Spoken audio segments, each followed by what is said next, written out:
Bismillahirrahmanirrahim. Assalamualaikum warahmatullahi wabarakatuh. Perkenalkan, saya Lisnawati, NIM 1905010221, Prodi Perbankan Syariah kelas A semester 5. Baik, di sini saya akan menjelaskan tentang materi-materi terkait mata kuliah Ekonomi Moneter dan Kebank Sentralan. Dosen pengampu Dr. Husain Insawan, MAG. Guna memenuhi tugas UAS atau ulangan akhir semester. Untuk materi pertama yaitu tentang ekonomi moneter. Definisi teori moneter dalam arti luas adalah teori tentang peranan uang dalam perekonomian. Sedangkan dalam definisi arti sempit adalah teori mengenai pasar uang. Jadi teori moneter adalah teori tentang permintaan atau demand for money dan penawaran akan uang atau money supply. Kemudian atas dasar itu kita dapat menyatakan bahwa inti dari teori moneter ini adalah analisis mengenai faktor-faktor apa yang memengaruhi permintaan akan uang dan faktor-faktor apa yang memengaruhi tentang penawaran akan uang atau jumlah uang yang beredar. Selanjutnya, uang memiliki peran penting dalam perekonomian modern. Dalam perekonomian modern, aktivitas ekonomi masyarakat kreatif beragam dengan nilai yang sangat besar serta bersifat lintas negara. Oleh karena itu, uang menjadi alat ukur bagi perkembangan ekonomi suatu masyarakat maupun perekonomian suatu negara. Lanjut, sistem penentuan kurs valuta asing. Cara penentuan nilai suatu uang dengan standar emas relatif sederhana. Nilai mata uang suatu negara akan ditentukan oleh berapa nilai uang dari setiap satuan berat emas tertentu. Selanjutnya, beberapa macam sistem penetapan kurs valuta asing atau falas. Yang pertama itu sistem kurs tetap atau stabil atau fixed exchange rate system atau diciptakan berdasarkan perjanjian Bretton Woods pada tahun 1944. Yang kedua itu sistem kurs mengambang atau floating exchange rate. Yang ketiga itu sistem kurs terkait atau bank exchange rate system. Selanjutnya, beberapa faktor yang memengaruhi kurs valuta asing atau falas. Yang pertama itu perbedaan supply dan demand foreign currency. Yang kedua itu posisi balance of payment. Yang ketiga tingkat inflasi.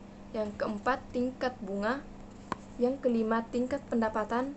Yang keenam pengawasan, dan yang ketujuh ekspektasi dan spekulasi atau isu atau rumor. Selanjutnya, sistem dan kebijakan nilai tukar. Permintaan dan penawaran valuta asing sangat dipengaruhi oleh perkembangan ekspor dan impor serta aliran modal dari dan ke luar negeri. Dilihat dari faktor yang mempengaruhi perkembangannya, ekspor dan impor antara lain dipengaruhi oleh harga relatif antara suatu negara dengan mitra dagangannya. Semakin laju inflasi suatu negara dibandingkan dengan negara lainnya, maka harga barang ekspor suatu negara akan lebih mahal dan dapat menurunkan ekspor serta pada lanjutannya akan menurunkan nilai tukar suatu negara. Sementara itu, besarnya aliran modal terutama dipengaruhi oleh perbedaan suku bunga dalam dan luar negeri atau interest rate differential. Semakin tinggi perbedaan suku bunga di dalam negeri dibandingkan suku bunga ke luar negeri, maka semakin besar kecenderungan aliran modal masuk ke suatu negara. Namun, dalam perkembangannya, ukuran yang digunakan oleh investor untuk menempatkan dananya tidak terbatas pada suku bunga real. Kenapa demikian? Karena dalam suku bunga real tersebut, suku bunga nominal telah dikoreksi,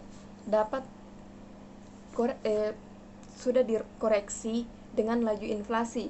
Selain itu, tingkat risiko juga mempengaruhi keputusan investor untuk menanamkan dananya di suatu negara. Kemudian, negara yang mempunyai risiko penanaman yang tinggi pada umumnya cenderung dihindari investor. Selanjutnya, tentang kebijakan moneter. Kebijakan moneter adalah kebijakan otoritas moneter atau bank sentral dalam bentuk pengendalian besaran moneter atau dapat berupa uang beredar, uang primer, atau kredit perbankan, dan atau suku bunga untuk mencapai stabilitas ekonomi makro. Selanjutnya, dimensi stabilitas ekonomi makro yang pertama yaitu pertumbuhan ekonomi, yang kedua penurunan pengangguran, yang ketiga laju inflasi rendah atau stabilitas harga.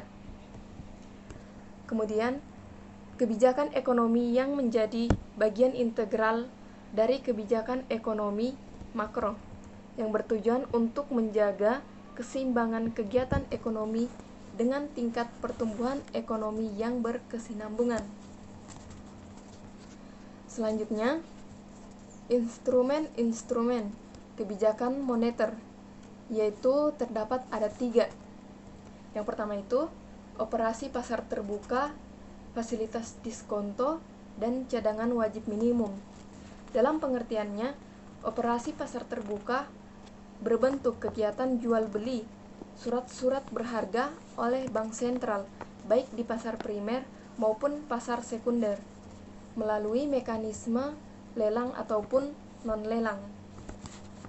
Nah, itu penjelasan yang bagian pertama. Kemudian, untuk penjelasan fasilitas diskonto adalah fasilitas kredit atau simpanan yang diberikan oleh bank sentral kepada bank-bank dengan jaminan surat-surat berharga dan tingkat diskonto yang ditetapkan oleh bank sentral sesuai dengan arah kebijakan moneter. Kemudian, yang ketiga itu cadangan wajib minimum.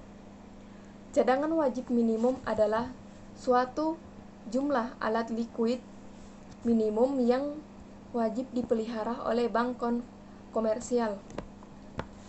Kemudian selanjutnya itu ada sasaran operasional kebijakan moneter, itu ada 2.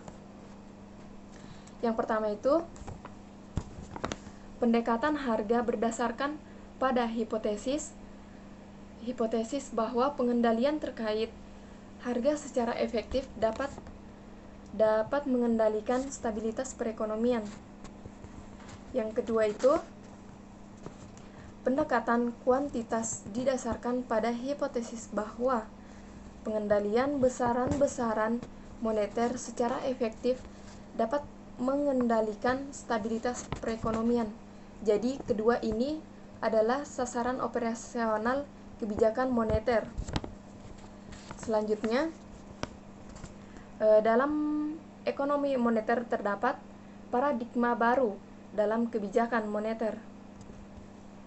Ada yang namanya social welfare. Pasca GVC 2008 sampai 2009, paradigma kebijakan mengarah pada pentingnya kestabilan sistem keuangan dalam mendukung kestabilan harga.